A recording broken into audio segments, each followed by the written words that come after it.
अर्शी, एक गिलास पानी दे दो। खुद ही उठ के पी लो। अरे जल्दी पानी दे दो, उसके बाद तुम्हारे मेकअप का सामान लेने जा रहे हैं, वरना लेट हो जाएगा। ये लीजिए। वाह, मेकअप के नाम पे तुम ऐसे खुश हो रही हो जैसे पहली बरसात में मेढक और कछुए खुश होते हैं। अंदरूनी खुशी होती है ना। सारी बातें बंद, सामान बताओ क्या क्या आना है। आईलाइनर, मस्कारा, लिपस्टिक, बिंदी, फाउंडेशन। बस आधे घंटे में लेकर के आते हैं, ठीक है। लेकिन एक मिनट, आपने ये तो बताया नहीं कि किस फंक्शन में मेकअप करके जाना है। फंक्शन जरूरी है क्या? हाँ, क्योंकि हर जगह का मेकअप अलग अलग होता है ना।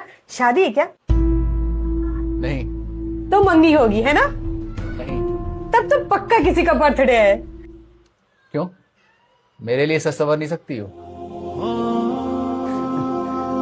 जमाना सचमुच कितना बदल चुका है ना। जिसके लिए मेकअप करके तुम्हें सवाब मिलेगा, उसका ख्याल तुम्हारे जहन में आ ही नहीं रहा है, यानी कि तुम्हारा शौहर। नहीं, वो कोई बात नहीं, होता है।